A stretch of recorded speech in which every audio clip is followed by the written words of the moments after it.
Welcome to the next lecture of induction machine guys. आज का जो लेक्चर है उसमें हम पढ़ने वाले हैं टेस्टिंग ऑफ इंडक्शन मशीन। तो दो तरह की टेस्टिंग हमें पढ़ना है। मैं चार्ट बना देता हूँ। दो तरह की टेस्टिंग हमें पढ़ना है। पहली कहलाती है नो लोड टेस्ट। दूसरा जो टेस्टिंग हमें पढ़ना है वो है blocked rotor test.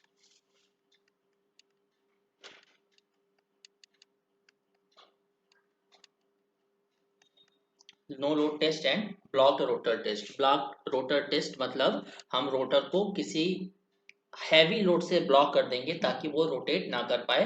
No load test में हम इस इंडक्शन मशीन को नो लोड कंडीशन पे ऑपरेट कराते हैं। तो एक एक करके दोनों को डिटेल में समझते हैं। पहले हेडिंग डाल लीजिएगा no load test.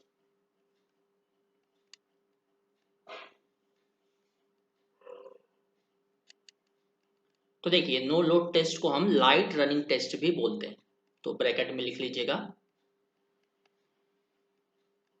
Light running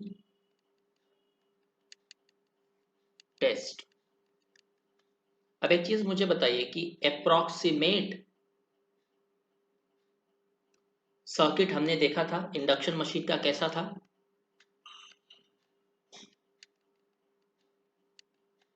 approximate equivalent circuit कैसा बन रहा था, याद करिए।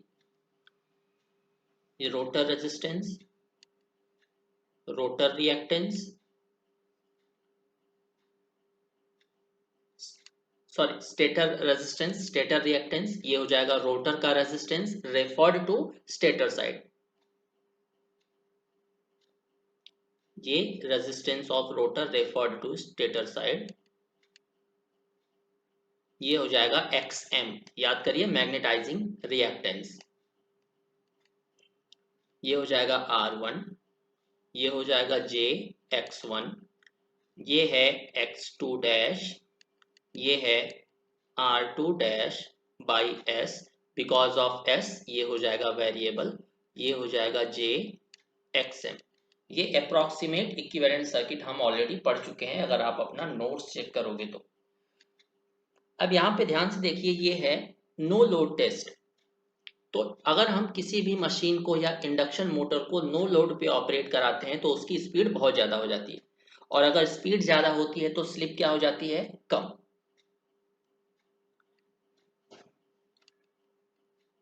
इफ वी ऑपरेट, एक पॉइंट लिखिएगा, if we operate induction motor at no load condition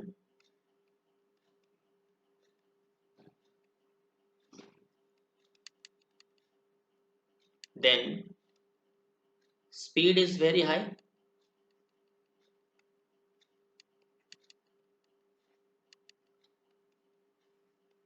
और अगर स्पीड बहुत ज्यादा है due to which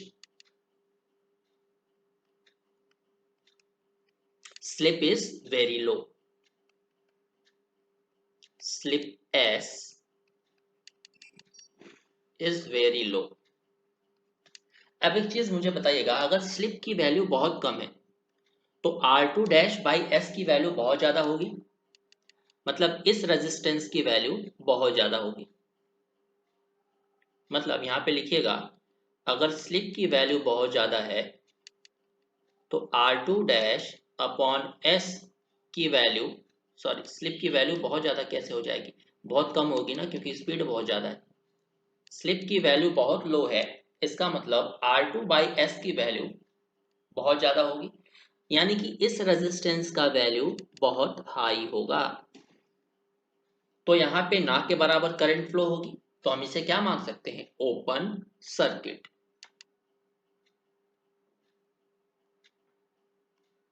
so now low slip will modify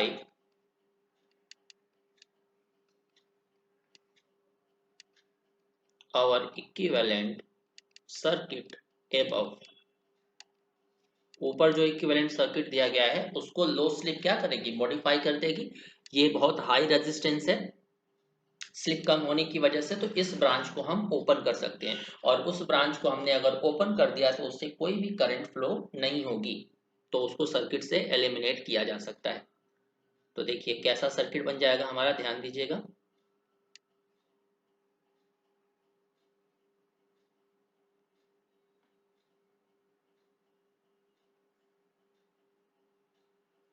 यहाँ पे कोई भी करंट फ्लो नहीं होगी, इससे आगे करंट ही नहीं जाएगी क्योंकि रेजिस्टेंस बहुत ज्यादा है। ये हो जाएगा R1, ये हो जाएगा JX1, ये है JXM, और मान लीजिए यहाँ से हम इक्विवेलेंट इम्पीडेंस निकाल रहे हैं इस मॉडिफाइड इक्विवेलेंट सर्किट का, तो ये हो जाएगा ZNL। NL रिप्रेजेंट कर रहा है नो लोड को, तो Zn की वैल्यू यहां से हम निकाल सकते हैं। तो R1 और JX1 एक दूसरे के साथ सीरीज में है, और उसका कॉम्बिनेशन JXM के साथ क्या है, पैरेलल में। सॉरी, अगर हम करंट यहां से फ्लो कराते हैं तो तीनों के तीनों क्या हो जाएंगे, एक दूसरे के साथ सीरीज में, क्योंकि यहां तो करंट जाएगी नहीं। मतलब ZNL क्या हो जाएगा, R1 plus JX1 plus XM। Correct, ये हमें मिल गया no load impedance. No load impedance हमें मिल गया। अगर हम ZNL का एक और फॉर्मूला निकालें तो ये हो जाएगा VNL upon INL। Impedance is equal to voltage upon current, और NL का जो सब्सक्रिप्ट है हमने इसलिए लगाया है ताकि ये नो लोड को रिप्रेजेंट कर सके। करेक्ट। कॉपर लॉस कितना होगा यहाँ पे, I स्क्वायर R। I क्या है, नो लोड करंट, R क्या है, नो लोड रेजिस्टेंस। करेक्ट। अब यहाँ पे हमें Zn पता है, ZNL पता है, RNL पता है, तो हम XNL निकाल सकते हैं, that is reactance at no load. तो XNL क्या हो जाएगा, अंडर रूट ZNL का स्क्वायर माइनस RNL का स्क्वायर। बट एक चीज का ध्यान दीजिएगा, यहाँ पे मशीन नो लोड कंडीशन पे रोटेट कर रही है, इसका मतलब वो बहुत तेज स्पीड से रोटेट होगा, और रोटेशनल लॉस क्या होता है, डायरेक्टली प्रोपोर्शनल टू स्पीड। तो अगर स्पीड बढ़ रही है तो रोटेशनल लॉस भी बढ़ेगा। तो टोटल नो लोड लॉस कितना हो जाएगा, total no load loss, total no load loss हो जाएगा, एक तो होगा rotational loss,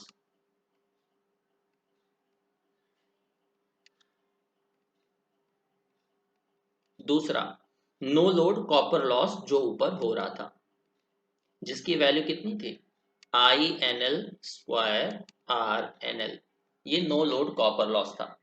but most of the time हम क्या करते हैं, रेजिस्टेंस RNL को हम नेग्लेक्ट कर देते हैं, या R1 यहाँ पे लिख लीजिए, कोई प्रॉब्लम नहीं है। Most of the time we can neglect the resistance, क्योंकि इसकी वैल्यू बहुत कम होती है। Most of the time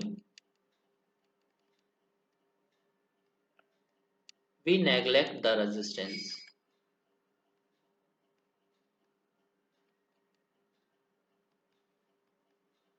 resistance को हम जीरो मान लेते हैं, तो ये I स्क्वायर R लॉस भी क्या हो जाएगा, जीरो।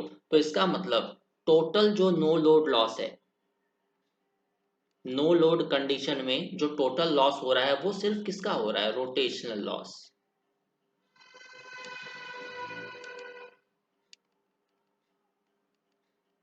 Rotational loss. तो हमेशा याद रखिए, जब भी हम नो लोड टेस्ट परफॉर्म करते हैं तो उस कंडीशन में कौन सा लॉस हमें मिलता है, हमें मिलता है रोटेशनल लॉस।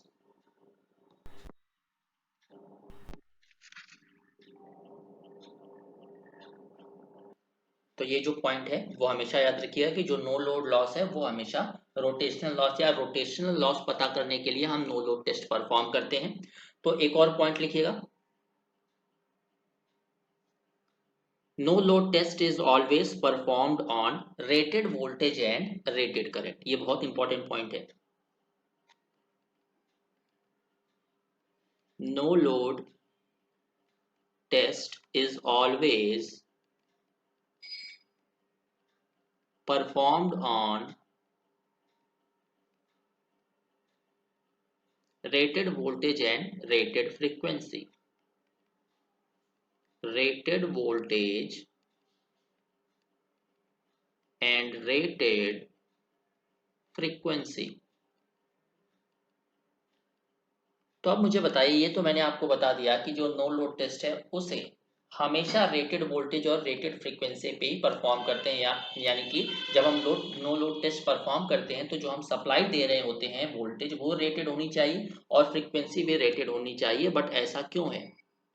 अगर हम रेटेड फ्रीक्वेंसी और रेटेड वोल्टेज पे अपना टेस्ट परफॉर्म नहीं करते हैं तो हमें क्या क्या नुकसान होता है, आइए देखते हैं।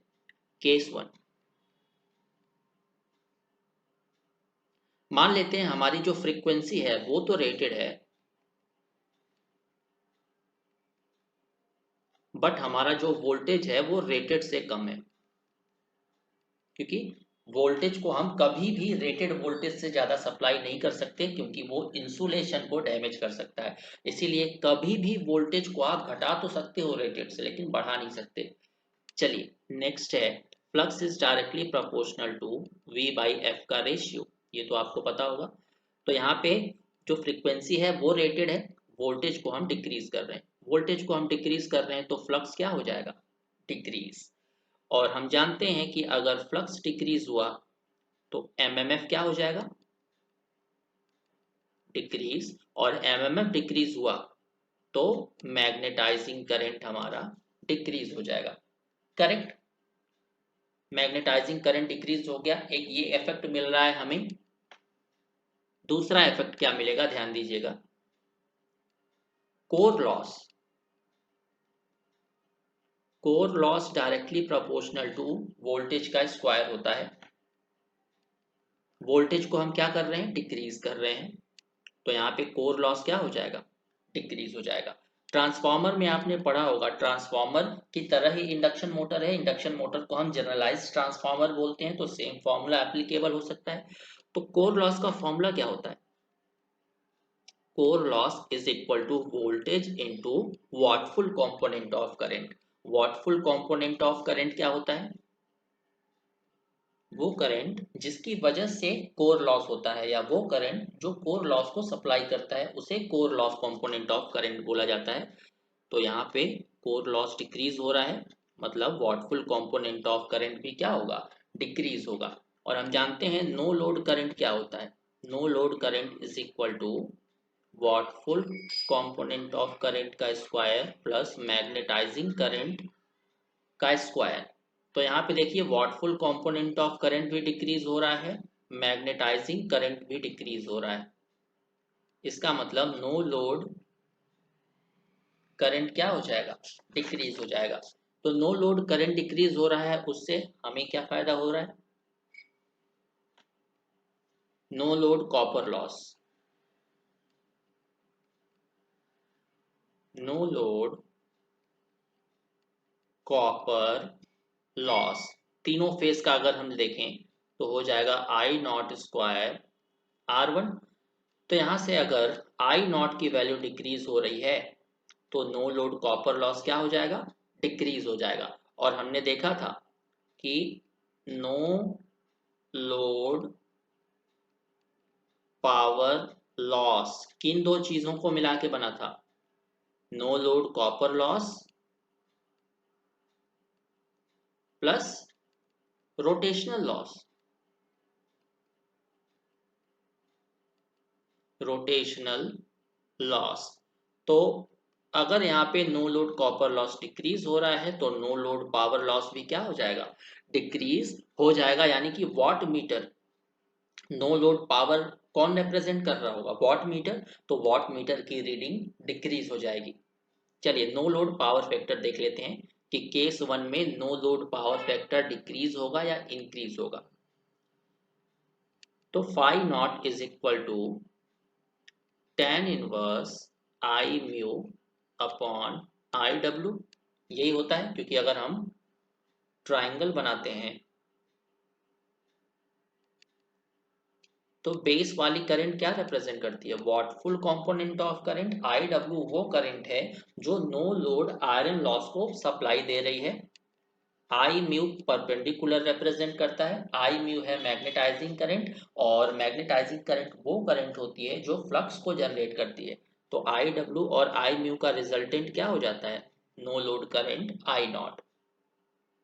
तो ये अगर power factor, no load power factor angle है, तो tan क्या होता है, परपेंडिकुलर अपॉन बेस, तो I mu upon I W. तो यहाँ पे देखिए आई म्यू भी डिक्रीज हो रहा था हमारा, आई डब्ल्यू भी डिक्रीज हो रहा था, but decrement in I mu will show more, right, और I mu will show more decrement.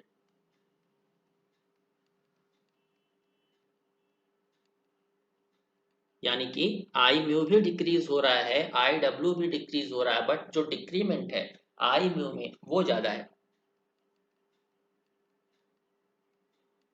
I mu will show more decrement, तो आई म्यू अगर डिक्रीज हुआ तो no load power factor angle decrease हो गया, और no load power factor angle decrease हो गया तो नो लोड पावर फैक्टर क्या हो जाएगा, इंक्रीज हो जाएगा। यानी low load power factor increases. Correct. तो ये तो था सारी इंफॉर्मेशन केस 1 के बारे में, जब हमारी फ्रीक्वेंसी रेटेड थी और वोल्टेज रेटेड से कम था। अब वोल्टेज को तो रेटेड से ज़्यादा कर नहीं सकते, तो वोल्टेज को अब रेटेड रख देते हैं, चेंज करते हैं फ्रीक्वेंसी को। केस 2,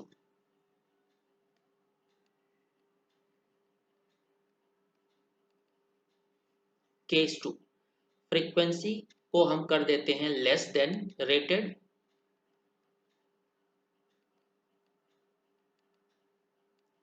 फ्रीक्वेंसी को हम कर देते हैं लेस देन रेटेड फ्रीक्वेंसी, और वोल्टेज को हम रखते हैं रेटेड, सॉरी, वोल्टेज को हम रख देते हैं रेटेड। हमें पता है फ्लक्स क्या होता है, directly proportional to V by F का रेशियो। वोल्टेज तो हमारा उतना ही है रेटेड, फ्रीक्वेंसी को हमने कम कर दिया। फ्रीक्वेंसी को अगर कम कर दिया तो फ्लक्स इंक्रीज हो गई, फ्लक्स इंक्रीज हो गई तो हमें ज़्यादा एमएमएफ की रिक्वायरमेंट होगी, तो एमएमएफ का रिक्वायरमेंट बढ़ गया, और एमएमएफ यानी कि फ्लक्स का रिक्वायरमेंट बढ़ गया। तो मैंने आपको क्या बताया था कि कौन सी करंट फ्लक्स को जनरेट करती है, मैग्नेटाइजिंग करंट। तो यहाँ पे मैग्नेटाइजिंग करंट इंक्रीज हो गया। करेक्ट। एक और चीज देखिएगा, हमने पढ़ा है NS is equal to 120 F by पी, वहां पे फ्रीक्वेंसी कांस्टेंट थी पहले वाले केस में। यहाँ पे फ्रीक्वेंसी को अगर हम डिक्रीज कर रहे हैं तो सिंक्रोनस स्पीड क्या हो जाएगी, डिक्रीज हो जाएगी। और एक और चीज हमें पता है कि जो रोटर की स्पीड है NR, वो कितनी होती है, NS 1 माइनस S। तो NS की वैल्यू यानी कि सिंक्रोनस स्पीड अगर डिक्रीज हो रही है तो रोटर की स्पीड भी डिक्रीज हो जाएगी, और रोटर की स्पीड ही किसकी स्पीड होती है, मोटर की स्पीड। तो motor speed decreases.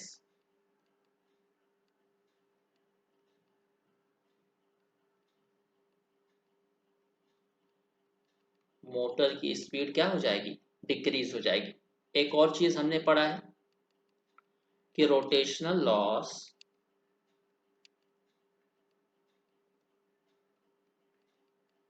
Is directly proportional to speed. अगर स्पीड बढ़ रही है, यहाँ पे क्या हो गया, स्पीड कम हो गई, राइट। तो स्पीड अगर कम हो गई तो रोटेशनल लॉस भी क्या हो जाएगा, कम हो जाएगा। हिस्टैरिसीस लॉस क्या होता है, हिस्टैरिसीस लॉस डायरेक्टली प्रोपोर्शनल होता है फ्रीक्वेंसी की पावर माइनस 0.6। फ्रीक्वेंसी यहाँ पे डिक्रीज हो रहा है, तो फ्रीक्वेंसी अगर डिक्रीज हो रहा है तो हिस्टैरिसीस लॉस क्या हो गया, इंक्रीज हो गया। और एक और चीज हम जानते हैं, आयरन लॉस क्या होता है,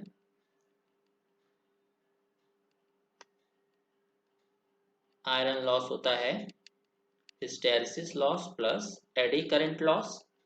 तो यहाँ पे अगर हिस्टैरिसीस लॉस इंक्रीज हो गया तो आयरन लॉस भी क्या हो गया, इंक्रीज हो गया।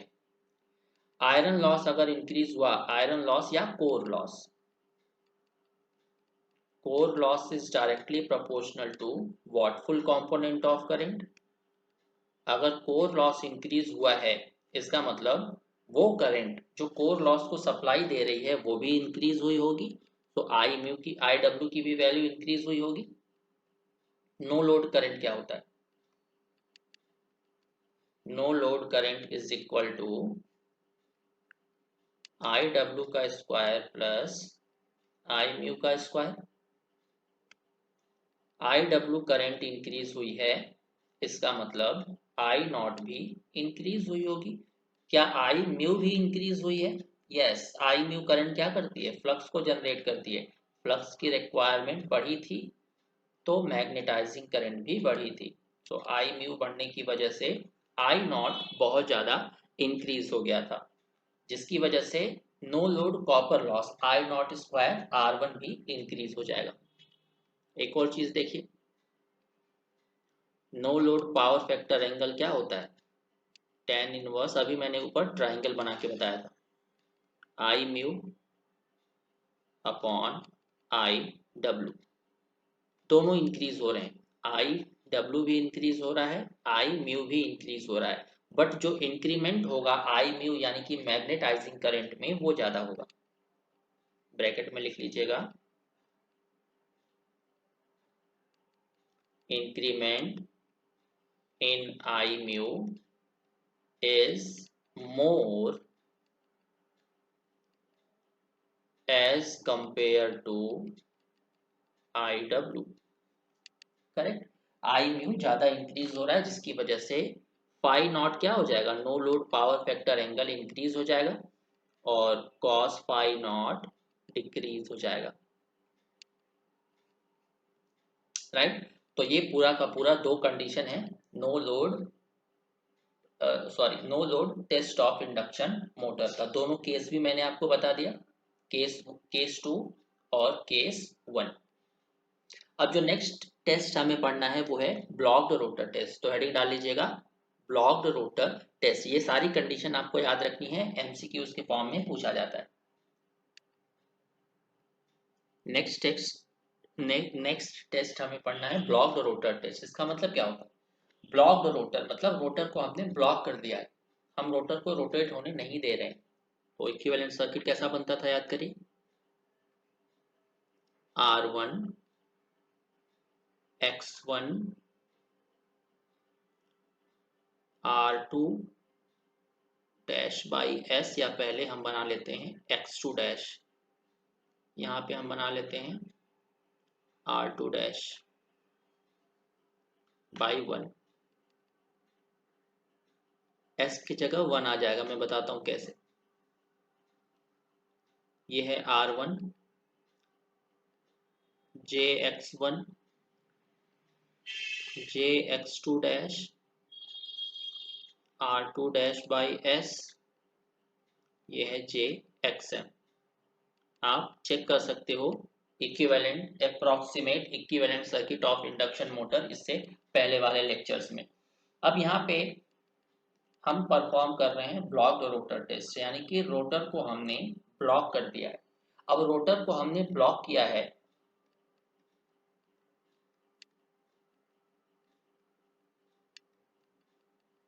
मतलब rotor is at stand still,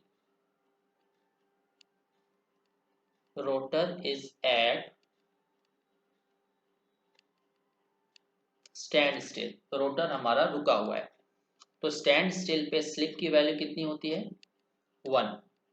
तो यहां से हम स्लिप को हटा सकते हैं, R2 डैश बाई S से हम S हटा देंगे तो हमें क्या बचेगा, R2 डैश, या स्मॉल R2 डैश लिख लेते हैं, कोई प्रॉब्लम नहीं है, R2 dash.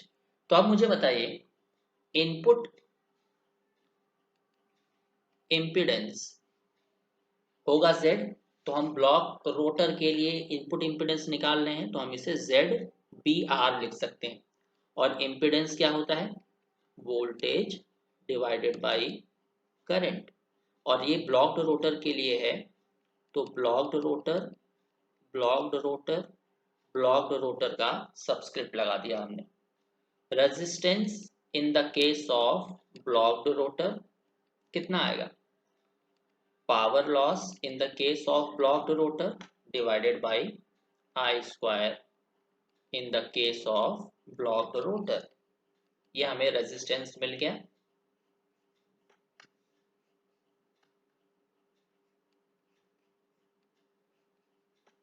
X B are reactance की वैल्यू कितनी हो जाएगी?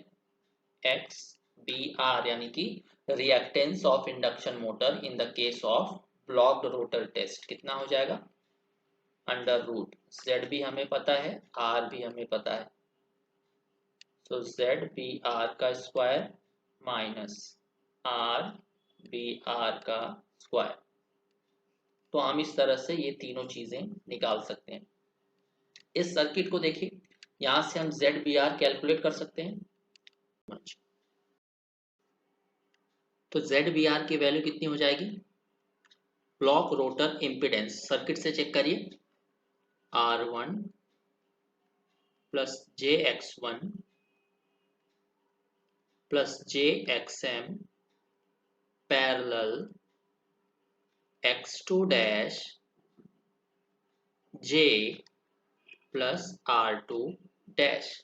जब हम इसे सॉल्व करेंगे तो यहां से हमें मिल जाएगा Z B R is equal to R one plus J X one plus R two dash plus J X two dash whole multiplied by J X M divided by R two dash plus J X two. और यहाँ पे अगर मैं पूछूं आपसे कि x2 मैंने कहाँ से ले आया, तो x2 की वैल्यू हो जाएगी x2 dash plus xm। Correct. अब यहाँ से आप रियल टर्म और इमेजिनरी टर्म को सेपरेट कर सकते हो। On separating real and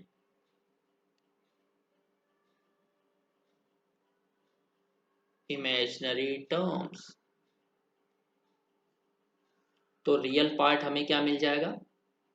resistance R B R is equal to R one plus R two dash X M square divided by R two dash का स्क्वायर प्लस एक्स टू का square.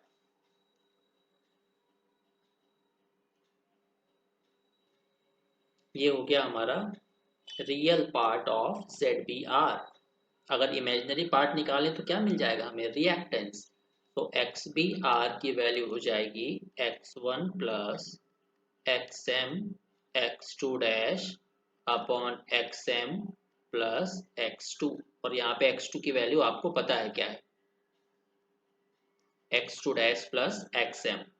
इसे हम बोलेंगे blocked rotor resistance,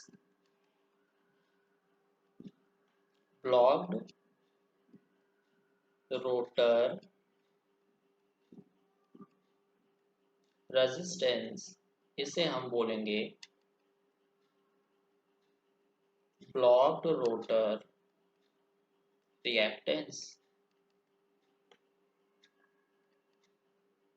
अब आपका homework ये है, आपको बताना है कि शॉर्ट सर्किट करंट और ब्लॉक्ड रोटर करंट में क्या अंतर है। आप मुझे कमेंट करके बताइए, गलत या सही उससे फर्क नहीं पड़ता। शॉर्ट सर्किट करंट और ब्लॉक्ड रोटर करंट के बीच का अंतर बताइए। राइट, तो चलिए मिलते हैं हम अपने नेक्स्ट लेक्चर में। Thank you very much. तो जेड बी आर की वैल्यू कितनी हो जाएगी? ब्लॉक रोटर इम्पिडेंस सर्किट से चेक करिए, R one plus J X one plus J X M parallel X two dash J plus R two dash. जब हम इसे सॉल्व करेंगे तो यहाँ से हमें मिल जाएगा ZBR is equal to R1 plus JX1 plus R2 dash plus JX2 dash whole multiplied by JXM divided by R2 dash plus JX2। और यहाँ पे अगर मैं पूछूं आपसे कि x2 मैंने कहाँ से ले आया, तो x2 की वैल्यू हो जाएगी x2 dash plus xm। Correct. अब यहाँ से आप रियल टर्म और इमेजिनरी टर्म को सेपरेट कर सकते हो। ऑन सेपरेटिंग रियल एंड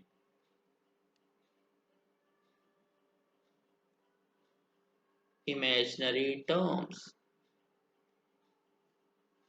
तो रियल पार्ट हमें क्या मिल जाएगा, resistance RBR is equal to R1 plus R2 dash XM square divided by R2 dash का स्क्वायर प्लस X2 का स्क्वायर।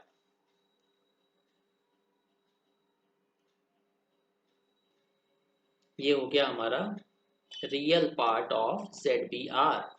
अगर इमेजिनरी पार्ट निकालें तो क्या मिल जाएगा हमें, रिएक्टेंस। तो XBR की वैल्यू हो जाएगी X1 plus XM X2 dash upon XM plus X2। और यहाँ पे X2 की वैल्यू आपको पता है क्या है, X2 डैश प्लस XM। इसे हम बोलेंगे blocked rotor resistance, blocked rotor resistance, इसे हम बोलेंगे ब्लॉक्ड रोटर रिएक्टेंस। अब आपका होमवर्क ये है, आपको बताना है कि शॉर्ट सर्किट करंट और ब्लॉक्ड रोटर करंट में क्या अंतर है। आप मुझे कमेंट करके बताइए, गलत या सही उससे फर्क नहीं पड़ता। शॉर्ट सर्किट करंट और ब्लॉक्ड रोटर करंट के बीच का अंतर बताइए, राइट। तो चलिए मिलते हैं हम अपने नेक्स्ट लेक्चर में। Thank you very much.